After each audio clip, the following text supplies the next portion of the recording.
네, 안녕하십니까. 신한금융투자 투자전략부 김상훈입니다. 오늘 신한금융투자 아카데미에서는 최근에 유럽에서 일어나고 있는 가스를 향한 암투들, 결국 에너지 안보라는 이야기까지 나올 정도의 러시아 우크라이나 사태 이후에 다양한 에너지 관련된 이슈들을 한번 점검해 볼까 합니다. 특히나 천연가스를 필두로 그리고 독일이라는 국가를 중심으로 한번 이야기를 나눠 볼 건데요. 사실 우리가 1년 반 전에 옆에 계신 이제 한세원 팀장님께서 대체 투자를 맡으시면서 이야기했던 것들이 있죠. 신재생 에너지가 급격하게 확대되면서 일어날 수 있는 다양한 부작용들. 근데 불과 2년 만에 그 부작용들을 우리가 몸소 체득하고 있는 것 같습니다. 네, 옆에는 우리 대체팀을 맡고 계신 한세원 팀장이 나오셨습니다. 반갑습니다. 네, 안녕하세요. 네. 최근에 뭐 다양한 자료들 그리고 뭐 방송도 여러 번 하고 있는데요. 네.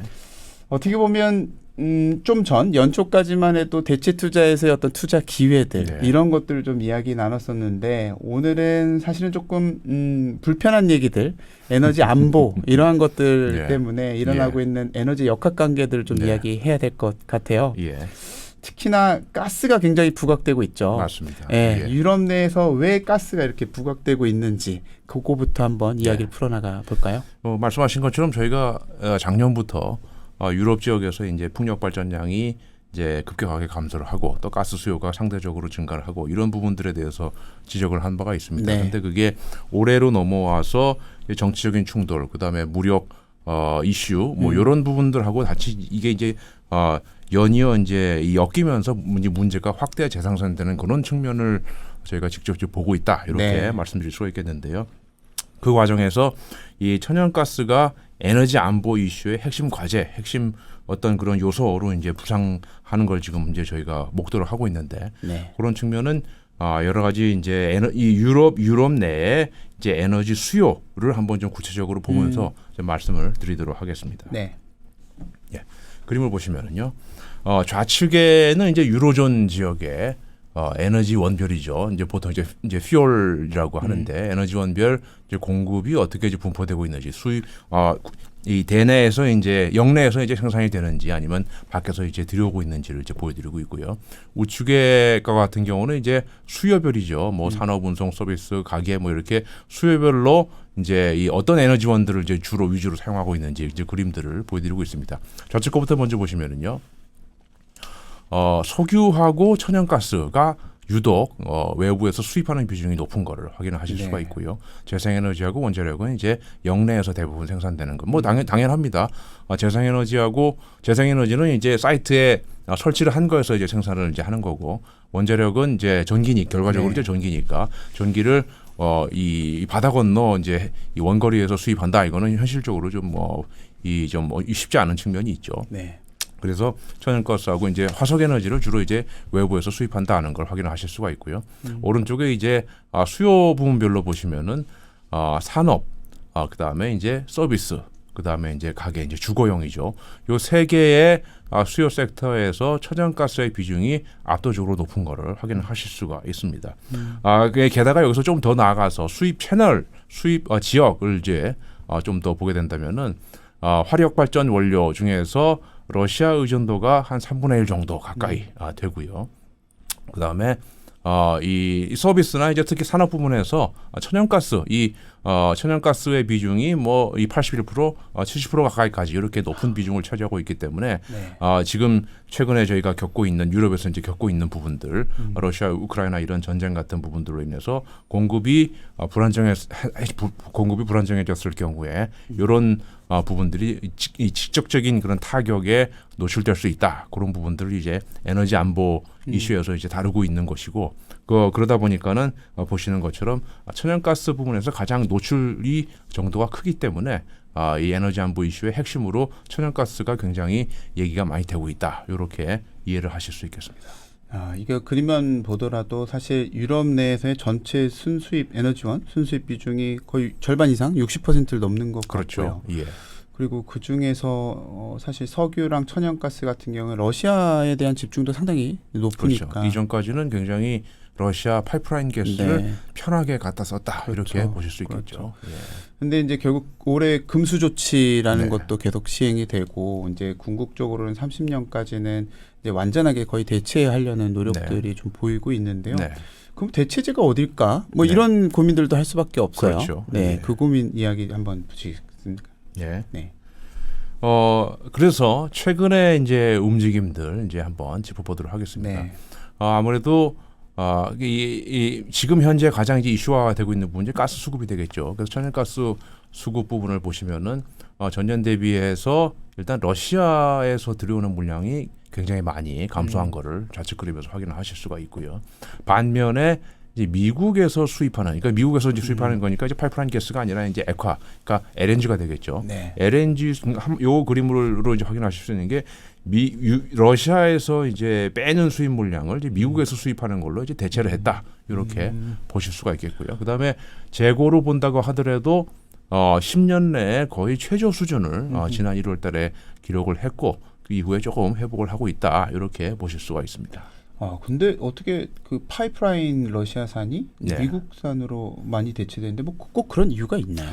그 부분은 이제 크게 이제 두 가지 관점에서 이제 보실 수가 있겠죠. 첫 번째로는 이제 이 서유럽 이 전체 지역이 대부분 이제 나토 협약 아래 있는 국가들입니다. 그러다 보니까 이 안보 동맹 이 체결이 돼 있다 보니까 정치적인 그런 이해관계 또는 협력 관계에 따라서 미국 수입을 아무래도 좀 우선시하는 그런 이제 분위기들이 있을 수 있겠고요.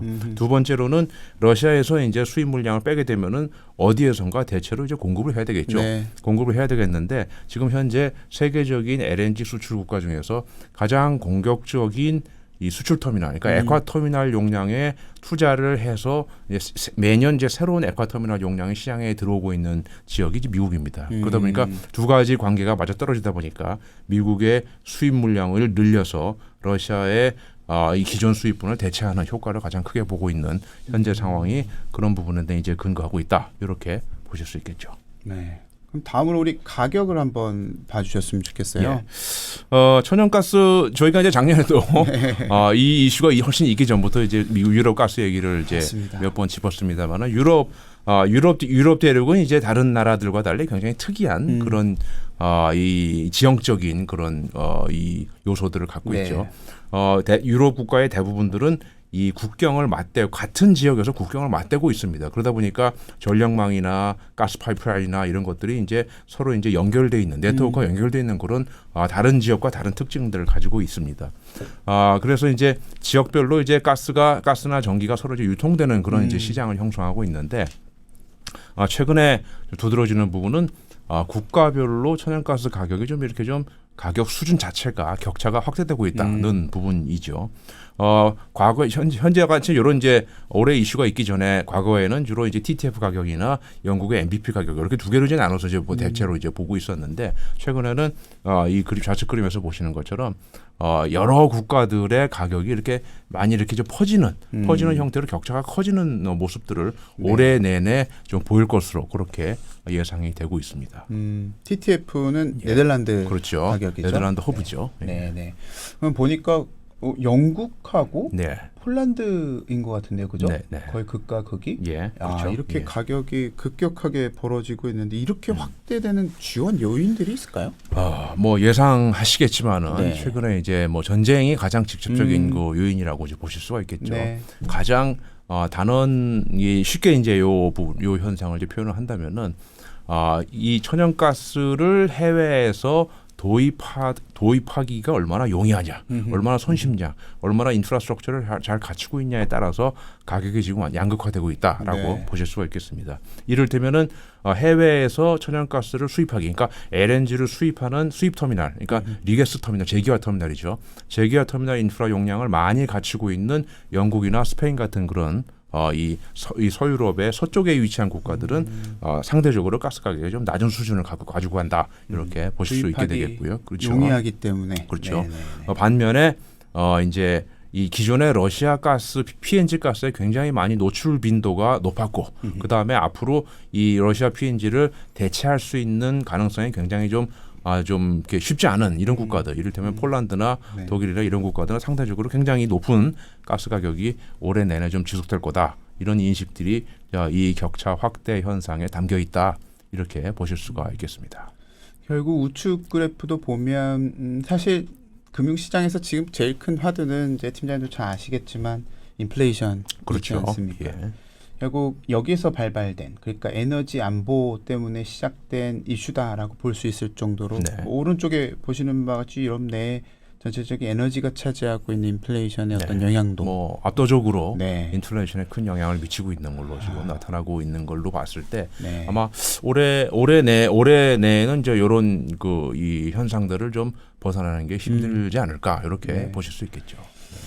참 빨리 뭔가 인플레이션이 잡혀야 네. 금융시장들도 이제 그 향후를 도모할 텐데 네. 여전히 올해까지 좀 어둡네요. 이런 네. 생각이 좀 드네요. 네. 아까 장표에서도 계속 눈에 띄는 것들 한 중간 정도에 차지하고 있었던 그 가격대가 독일이었던 것 그렇죠. 같고요. 예. 그리고 우리가 상식적으로 생각해도 뭐 독일 3사라고 얘기하죠. 예, 자동차 최대 그렇죠. 강국 예. 그리고 아디다스로 대표되는 그렇죠. 또 하나의 예. 제조. 예. 사실은 그 인플레이션과 아까 잠깐 장표에서 보여주셨다시피 어떤 가스 가격이 올라가면서 영향을 받게 되는 다양한 제조업에 대한 맞습니다. 고민들이 있을 예. 텐데 네. 아마도 이전에 한번 나오셔서 한번 지적은 해주셨는데 독일이 러시아에 대한 어떤 집중도 에너지 집중도가 높다 보니까 네. 사실은 고민들이 더 될 것 같은데요. 네. 독일 이야기로 한번 예. 넘어갔으면 좋겠습니다. 아까 앞에서 이제 네. 서유럽 얘기를 이제 저희가 봤습니다만 거기서 이제 그 중에 이 원자재나 에너지 이슈의 그런 영향도 면에서 본다면 또 말씀하신 것처럼 독일이 굉장히 노출 이 정도가 크죠. 그래서 네. 독일을 한번 좀 뽑아서 네. 보도록 하겠습니다. 자, 그림에서 보시는 거는 왼 좌측에는 이제 서유럽의 주요 국가들하고 독일의 발전량, 이 전력 발전량을 이제 비교를 한 것이 되겠고요. 오른쪽에는 이제 가스 수요하고 그다음에 수입처 이렇게 비교를 해보고 있습니다. 좌측에 먼저 보시면은 독일하고 영국하고 프랑스하고 이제 스페인이 이제 나와 있는데 이 중에 가장 눈에 띄게 다른 국가가 어디라고 생각하십니까? 예. 예, 독일하고 네. 프랑스가 가장 눈에 띄는 프랑스가 이제 네. 가장 눈에 띄는 네. 모습을 보여주고 이제 원전 비중이 압도적으로 높습니다. 네. 그래서 프랑스 같은 경우는 이제 흔히 이제 저희가 계속적으로 얘기해왔던 간헐 발전, 그러니까 신재생에 출렁출렁하는 그런 현상이나 아니면은 해외에서 수입되는 그런 이 석유나 가스의 그런 변동성이 상당히 좀 덜 노출된 모습을 프랑스가 보여주고 있죠. 네. 그 반면에 독일 같은 경우는 독일이나 영국이나 이제 공통적으로 풍력 발전을 최근 10년 동안 굉장히 많이 확대해온 네. 그런 국가가 되겠습니다. 보니까 한 20% 정도 되네요. 예, 그렇죠. 넘네요. 20%를 좀 넘는 상당히 네. 많은 비중을 차지하고 있고요. 그 다음에 독일 같은 경우는 아직 상당 부분 석탄 발전을 많이 운영을 하고 있는 국가가 되겠습니다. 그래서 전반적으로 봤을 때 화력 발전 비중이 한 절반 가까이 차지하고 있고 나머지 절반 정도를 이제 신재생 에너지 이렇게 차지하고 있는 비중을 갖고 있다 이렇게 보실 수가 있게 되겠죠. 네. 따라서 한 절반 가까이는 이제 신재생 에너지가 가지고 있는 간헐 특성, 그 다음에 절반 가까이는 이제 주로 이제 해외에서 수입하거나 아니면은 기존에 이제 운영하고 있는 그런 화석연료 이런데 이제 비중을 갖고 있기 때문에 상당히 좀 변동성에 노출이 쉽게 될 수 있는 그런 좀 구조를 갖고 있다 이렇게 보실 수 있게 되겠고요. 그 다음에 우측에 가스 수요처별로 보시면은 러시아산하고 노르웨이산이 압도적으로 높습니다. 러시아산이 제일 많은데요. 이렇게 돼 있는 걸 보게 되면은 굉장히 그러니까 이 자연 현상 자체의 간헐 발전 리스크에도 많이 노출돼 있고, 그 다음에 대외 리스크에도 상당히 양쪽에 굉장히 리스크에 많이 노출된 그런 측면이 독일의 그런 그 현황, 이 사용 현황이다라고 보실 수가 있겠죠. 결국은 독일이 제조업이나 이런 것들 그러니까 이제 표면적으로 굉장히 강국인데 네. 사실 거기에 원료를 제공하는 그러니까 어떻게 보면 원동력을 제공하는 에너지원에 대해서는 좀 취약했었던 모습들을 상당히 대외 리스크가 있다 이렇게 네. 보실 수가 있습니다. 네. 그러면 다시 한번 이들이 네. 표면적으로 강한 제조업에 대한 걱정들이 좀 네. 되는데요. 그렇죠. 이들에 대한 타격 가능성은 어느 정도로 봐야 될까요? 그림 보이겠습니다. 일단 독일 하면은 서력 국가 중에서도 굉장히 이제 제조업을 많이 하는 그런 국가로 네. 알려져 있습니다. 일단 이 에너지 재고, 그러니까 가스 재고부터 먼저 보시면은요. 1개월 러시아로부터 이제 수입되는 이제 PNG 가스가 1개월 정도 중단됐다라고 이제 가스를 설정한다면은 재고 축적이 한 60% 정도 돼야 된다. 하고 보실 수가 있는데 네. 지금 현재 최근에 이제 5년 평균 대비 상당히 좀 낮은 수준의 재고량을 지금 가져가고 있기 때문에 상당히 위태위태한 그런 수준이다라는 거를 먼저 확인을 하실 수가 있고요. 그 다음에 이제 분야별로 제조업의 부문별로 이제 봤을 때 오른쪽에 매출 비중으로 따지면은 말씀하신 것처럼 자동차, 기계, 식품, 화학 뭐 이런 쪽이 상당히 많은 비중을 차지하고 있고 그 중에서 가스 소비 비중으로 따지면은 네. 기초화학, 그다음 식품, 제지, 제철 이렇게 이제 이 노출 이 비중이 커지고 있습니다. 는 걸 여기서 확인하시는 것처럼 화학 산업을 중심으로 해서 직접적인 그 제조업에 타격이 있을 수가 있다. 이런 거를 확인하실 수가 있죠. 네, 이거를 대응하기 위해서 사실 독일은 지난 4월 달에 대규모 에너지 개혁 정책을 네. 발표한 바 있죠. 네. 그래서 그러면 정확하게 간단하게 좀 정리를 해서 네. 독일은 어떻게 대응하겠다라는 네. 겁니까? 그러면서 보시겠습니다. 네. 일단 몇 가지로 이제 요약을 한다면은 일단 공급선을 다변화하겠다. 기존에 이제 특정 국가, 특정 지역에 네. 집중돼 있던 그런 공급선을 다변화하겠다 하는 부분이 있고 두 번째로는 이제 재생에너지를 생산을 좀 많이 좀 늘리겠다. 이렇게 두 가지로 요약이 되고 있습니다. 일단 첫 번째 그림에서 보시면은 가스 공급선을 다변화하겠다. 러시아에서 기존에 수입되던 거를 러시아 이외에 그런 PNG 용량을 좀 늘려가는 그런 모습들을 이제 보려고 하는 부분이 있겠고 두 번째로는 이미 재생에너지 공급 비중이 아까 앞에서 보신 것처럼 한 40% 정도까지 이제 올라와 있는데 그거를 더 빨리 늘리겠다 하는 부분이죠. 그래서 2030년까지 재생에너지 발전 비중을 80%까지 굉장히 급격한 확대인데요. 과연 이게 현실적으로 아직 2030년면 아직 얼마 남지 않았습니다. 네, 예. 이제. 과연 그때까지 확대하는 게 이 현실적으로 얼마나 가능성이 높은 계획인지는 일단 논의를 하더라도 네. 정부 차원에서 이렇게 빠른 점프업을 좀 추진하고 있다는 부분은 굉장히 좀 고무적으로 보실 수가 있겠죠. 그럼 결국 정리하면 기존의 재생에너지는 더 늘리겠다. 그렇죠. 그리고 어쨌든 가스가 이제 네. 러시아에선 안 오면 다른 쪽으로 다변화하겠다. 네. 두 가지로 크게 정리를 할 그렇죠. 수는 있겠네요. 예, 맞습니다. 사실 이건 독일의 대응인 거고요. 유럽 전반적인 대응도 좀 궁금해지는데 네. 그쪽도 비슷한 흐름일까요? 크게 다르지 않습니다. 그러면서 보시는 것처럼 일단 유럽에서 최근에 이제 이런 부분들을 이제 대응을 이 염두에 두면서 리파워 EU라는 그런 이제 이니셔티브를 이제 발족을 한 거를 네. 아마 여러 이제 언론 매체 기사를 통해서 확인을 하셨을 텐데요. 일단 이 가스 공급처 다변화, 그 다음에 수요 감축 이렇게 두 가지로 요약을 합니다. 일단 에너지 소비 자체를 감축을 해서 전체적으로 이제 이 소싱해야 되는 그 전체 총량을 줄이겠다 하는 부분이 이니셔티브의 첫 번째라고 보실 수가 있고요. 두 번째로는 이 에너지 종류와 수입선을 다변화하겠다라는 부분인데 에너지 종류 자체는 좌측 그림에 보시는 것처럼 LNG 이외에도 수소나 그 다음에 바이오메탄, 그러니까 바이오가스라고 할 수 네. 있죠. 그런 부분으로 이제 소비 자체를 이제 확대를 다른 종류의 이제 이 한마디로 얘기하면 이제 뭐 신재생 가스 이런 쪽으로 이제 수요를 이제 전환하겠다는 부분이 있고 두 번째로는 아까 앞에서 보신 것처럼 공급선 자체를 이제 다변화하겠다는 부분이 있습니다. 그 다음에 신재생도 마찬가지 이제 스탠스를 취하고 있는데요.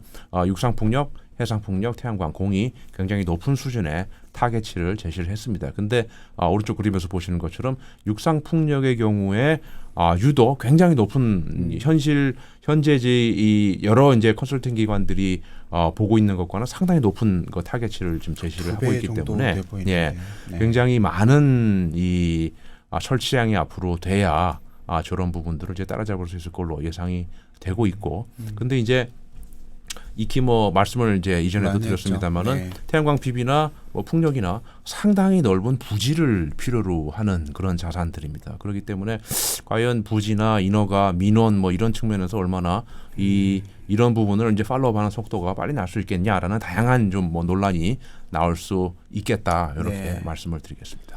사실 그 걱정 어린 미소들을 서로 아까 잠시 주고 받았는데 결국 이제 독일이나 유럽의 어떤 지금의 현재 계획들. 네. 예. 뭐 재생에너지를 확대하는 건 큰 그림 그리고 긴 그림 상에서는 올바른 방법이긴 하죠. 네. 다만 실무적인 그 실물 측면에서 봤을 때 말씀 지적하셨다시피 뭐 부지라든가 인허가들을 사실 5, 6년밖에 안 남은 건데 실질적으로 맞습니다. 보면 예. 그 사이에 잘 해낼 수 있을지 그거는 약간 걱정이 됩니다. 결국 현실적인 방법은 다시 가스로 돌아가야 되는 것 같아요. 네. 그래서 그 부분에 대해서도 잠깐 단기적으로 수급 영향들을 한번 짚어주시겠습니다. 네.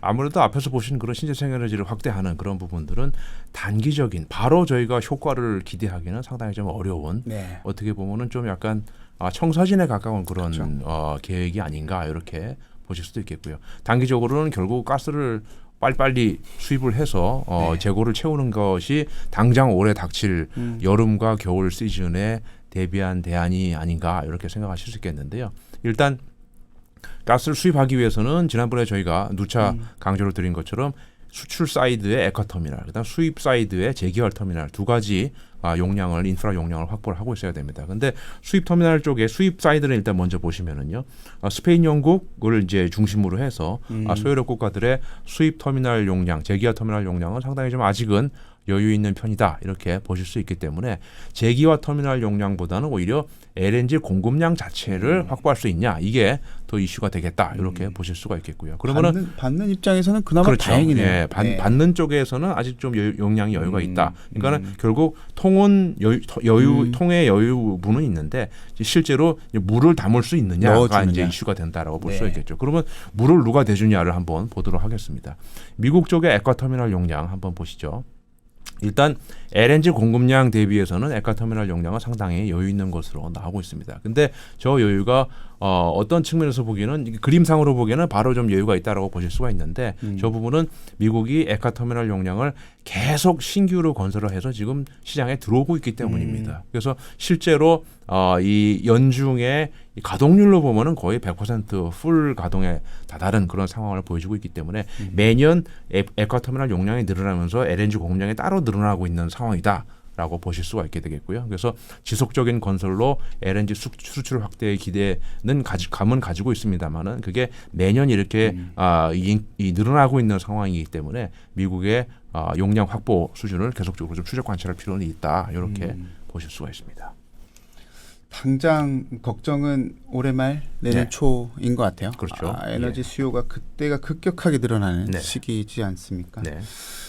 그때 어떻게 될 걸로 보십니까? 사실 그게 제일 우리에게는 중요할 것 같은데요. 네. 당면한 이슈죠. 그야말로 맞습니다. 아까 앞에서 말씀하신 뭐 신재생 이런 부분들은 사실 좀 이렇게 청사진에 가까운 계획적인 부분이고 당장 여름 겨울에 어떻게 할지는 당면한 이슈가 되겠습니다. 그래서 일단 앞에서 여러 가지 이제 계획들이 나왔는데요.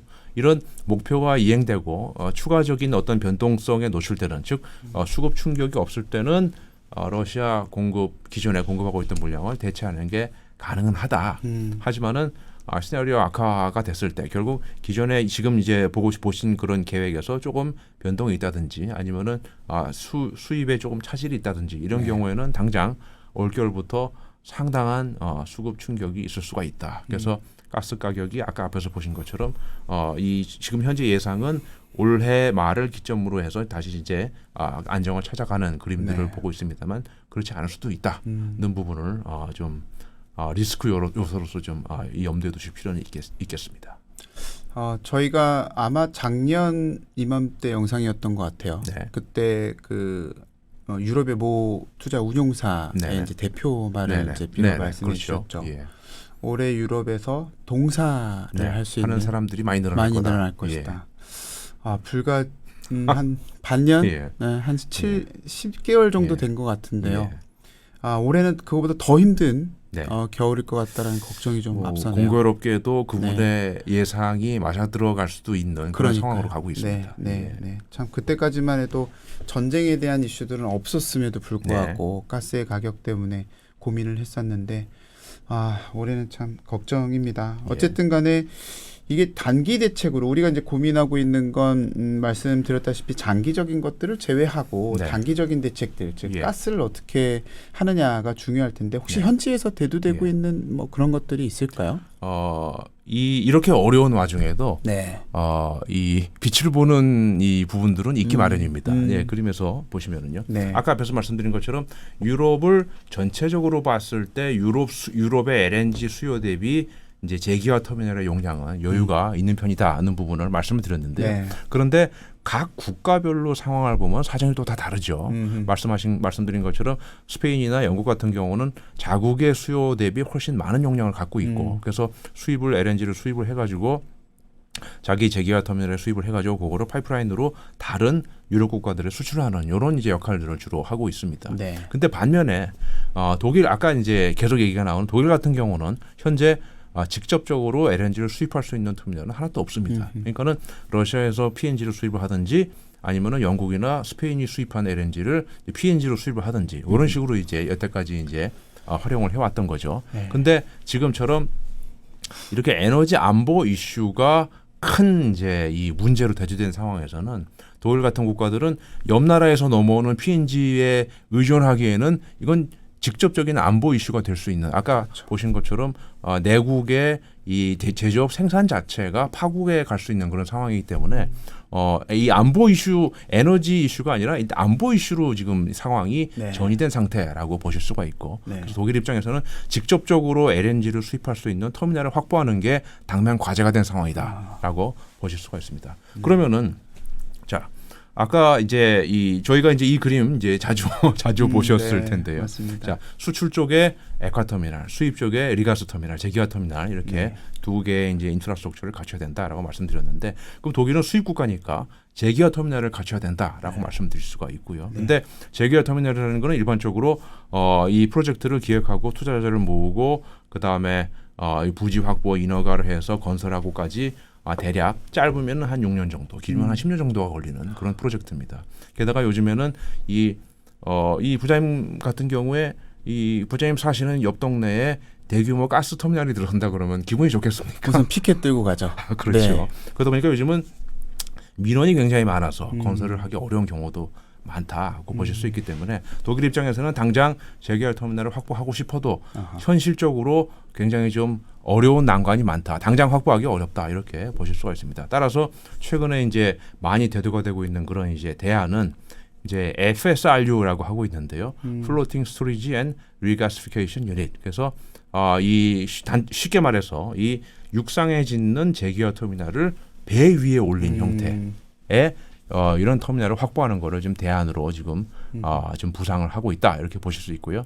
방금 말씀드린 것처럼 육상에 짓는 거에 대비해서 일단 이 배 위에 올리는 거기 때문에 뭐 배 이 조선 이 프로세스를 탄다고 보실 수가 있죠. 그래서 비용이나 시간적인 측면에서 굉장히 좀 세이빙할 수 있는 이런 옵션이 될 수 있기 때문에 이런 게 좀 유럽 지역에 특히 독일을 중심으로 이제 부상이 되고 있다 이렇게 보실 수가 있습니다. 일단 사진으로 좀 더 쉽게 확인을 이제 하실 수가 있는데요. 좌측에 보시는 게 전통적인 육상에 건설하는 이제 제기화 터미널이 되겠고 오른쪽에 있는 게 앞에서 말씀드린 FSRU가 되겠습니다. 자 왼쪽에 제기화 터미널 같은 경우는 이제 LNG 운반선이 오게 되면은 이제 하역을 이제 위에서 접안을 시키고 이제 파이프라인을 통해서 이제 액화된 LNG를 받아서 이제 보시는 이 저장조에 저장을 했다가 기화시켜서 기체로 송출을 하게 되는 그런 역할을 하게 되고요. 오른쪽에 FSRU 같은 경우에는 LNG 선에서 FSRU 선으로 이제 LNG를 옮겨 담은 다음에 FSRU 선 안에 있는 제기화 시설에서 기화를 해서 기체를 이제 파이프라인으로 육상에 내려다 보내는 이런 이 과정을 이제 간다. 결국 이 육상 터미널을 이제 배 위에 올려놨다 이렇게 보실 수가 있겠죠. 이 FSRU의 장점은 말씀드린 것처럼 부지를 확보하기가 일단 굉장히 용이하고 땅 위에 안 올려도 되기 때문이죠. 네. 그다음에 환경 문제, 그다음에 인허가 문제, 뭐 민원 이런 거에 대해서 상당히 좀 자유로울 수가 있고, 그다음에 건설 기간도 이제 배를 짓는 거기 때문에 굉장히 짧습니다. 그다음에 상당히 많은 수의 FSRU가 기존의 LNG 운반선을 개조하는 형태로 작업을 하기 때문에 상당히 좀 단축되는 그런 부분들이 있고요. 그다음에 보시는 것처럼 쉽 배에서 배로 옮기는 과정의 운용이 가능하고 이런 부분들이 굉장히 장점입니다만 육상 터미널에 비해서 규모는 이 규모를 키우는 데는 한계가 있기 때문에 규모의 경제 측면에서는 조금 한계가 있다. 이런 약점이 있는 그런 설비로 보실 수가 있겠습니다. 넘어가시기 전에 하나 이제 그 걱정까지는 아니지만 궁금증이 드는데요. 네. 비용은 어떤 차이가 있나요? 비용은 뭐 일단 이게 배에 올리는 거기 때문에 네. 사이즈를 육상 터미널처럼 이렇게 크게 키울 수는 없고요. 그러다 보니까 이 한정된 수입 용량을 가져간다라고 치면 비용은 상당히 좀 저렴합니다. 게다가 말씀드린 것처럼 이 기존의 선박을 개조하는 형태로 작업을 하는 경우도 많기 때문에. 네. 근데 문제는 이런 형태로 이 육상 터미널에 비해서 상당히 좀 제한된 그런 용도의 이 서비스가 이루어질 수 있다 보니까 네. 대규모 수입 국가에서는 FSRU를 쓰는데 좀 미흡한 측면이 있고요. 여태까지 FSRU를 사용하는 국가들은 거의 대부분 개도국, 그 중에서도 이제 막 LNG를 수입하기 시작한 나라들, 이런 네. 나라들이 많습니다. 이를테면 뭐 파키스탄이라든지 아니면 남미 국가들이라든지 이렇게 약간 크레딧 면에서도 약간 좀 빠지거나 네, 아니면 네. 수입량도 좀 작은 네, 이런 네. 틈새 LNG의 틈새 시장의 역할을 이 FSRU가 담당하고 있었다라고 보실 수가 있죠. 그러니까 이제 말씀드린 이유는 우리가 2014년, 15년이었죠. 사실 우리나라도 여기서 피해갈 수는 없었는데 그 드릴십 이슈가 있었잖아요. 네. 그때 유가가 너무 폭등해갖고 네, 결국 EMP 회사들이 이제 드릴십 움직이는 시추선들 그렇죠. 예. 발주를 많이 했었고 우리 그 네. 유수의 조선사들이 그걸 맞았고 수주를 했었죠. 예. 예. 그런 다음에 이제 유가 폭락하면서 사실은 거의 한 수주 산업의 순환 시대가 시작됐었던 네. 거라 혹시 이것에 그러니까 FRSU 예. 입장에서 예. 어떤 발주라든가 비용이라든가 그 기간 그런 것들이 만약에 뭐 에카 터미널 대비해서 효율이 훨씬 떨어진다면 네. 지금은 급해서 무언가 이렇게 발주가 많아졌다가 오히려 좀 안 좋아지는 흐름들로 갈 가능성에 대해서 여쭤본 겁니다. 이게 사실은 이 네. FSRU가 대략 한 2010년 이후에 활성화되기 시작했습니다. 시장이. 그래서 기존에 육상 터미널을 사용하던 에너지 기업들 입장에서 봤을 때는 육상 터미널에 모빌리티를 부여한 그런 새로운 인프라가 되기 때문에 네. 상당히 신규 투자처로 상당히 좀 기대를 많이 받았던 그런 이런 역사가 있습니다. 근데 말씀드린 것처럼 이게 개도 국가의 소규모 수입 수요를 충당하는 그런 이제 틈새 시장 역할이 되고 그러다 보니까 이 계약에 카운터파티 리스크가 있게 되겠죠. 이 개도국이다 보니까 네. 그러다 보니까 일반적으로 LNG 터미널을 그러면 계약이 상당히 깁니다. 10년이나 20년짜리 계약을 하는데 이런 FSRU 같은 경우는 그런 틈새 시장 수요를 충당하고 그 다음에 개도국 수요를 충당하다 보니까 계약이 몇 개 수개월에서 3년이로 굉장히 계약이 짧다는 거죠. 네. 그러다 보니까는 메이저 인프라 투자의 대상으로 반열에 오르지는 못한 못하고. 이런 사례들이라고 할 수가 있고요. 그러다 보니까 이 초창기에는 시장 초창기에는 굉장히 많은 기대를 네. 받았습니다만은 사실 시장에 이런 식으로 이제 흘러가다 보니까 그 동안에 FSRU를 이 주력 사업으로 이렇게 좀 추진하고자 했던 그런 이제 북유럽의 그런 회사들이 상당 기간 동안 좀 어려움을 겪은 걸로 그렇게 알고 있습니다. 저희가 이 일전에 말씀드렸던 저희 이제 일드 인베스터 네, 자료에도 네, 네. FSRU하고 FLNG를 주력 사업으로 하고 있는 그런 기업들이 올라가 있거든요. 그 회사들이 최근까지 10년 동안 상당히 좀 어려움을 많이 겪은 그런 회사가 되겠습니다. 그러면 당분간은 그들은 수혜를 볼 수도 있겠네요. 단기적으로 봤을 때는 기존에 이제 개도국에 국한돼 있던 수요가 메이저 국가로 네. 지금 수요가 옮겨 탄 그런 경우가 되기 때문에 아하. 시장의 확대를 기대할 수 있는 국면이라고 말씀드릴 수가 있겠죠. 따라서 이 기존에 좀 이렇게 개도국이나 이런 남아시아의 이런 국가들로 중심으로 구성돼 있던 약간 이런 시장이 이제 메이저 국가들 선진국들을 포함해서 확대가 되는 국면으로 이제 볼 수가 있기 때문에 어떻게 보면 그런 방금 말씀드렸던 그런 회사들 입장에서 상당히 좀 모멘텀을 가져갈 수 있는 그런 국면으로 보실 네. 수도 있겠습니다. 그러니까 이런 어려운 가운데 누군가는 수혜 볼 수 있는 환경이 그렇죠. 있다라고 말씀을 주셨는데 항상 예, 그렇습니다. 예. 그쪽 부분은 저희가 이제 그 저번 달이었죠. 네. 발간한 일드 인베스터 꼭 한 번씩 그 찾아주시면 도움이 많이 되실 것 같습니다. 네, 오늘은 사실 이제 무거운 주제이기도 하고요. 뭐 일부는 이제 많은 스터디를 통해서 공부도 많이 하셨지만 사실 잘 모르시는 분들도 많을 거라고 생각을 해서요. 저희가 이제 대체팀 이끌고 계시는 이제 한세현 부장님 모시고 LNG 관련된 이슈들, 특히나 유럽 내에서의 에너지 안보의 핵심이 되고 있는 가스에 대한 이야기들을 한번 나눠 보았습니다. 오늘 방송은 여기까지로 하고요. 저희가 계속해서 투자 아카데미에서 뭐 기초교육뿐만 아니라 다양한 이슈들을 좀 다루고 있고요. 그리고 중간중간에 저희가 나오는 그 페이퍼, 여기서 다 보여드리지는 못하는 내용들 페이퍼로 담았으니까 저희 홈페이지에 있는 자료들 참고해 주시면 감사하겠습니다. 네, 오늘 방송 같이 해주셔서 감사합니다. 네, 감사합니다. 네, 여러분 시청해 주셔서 감사합니다.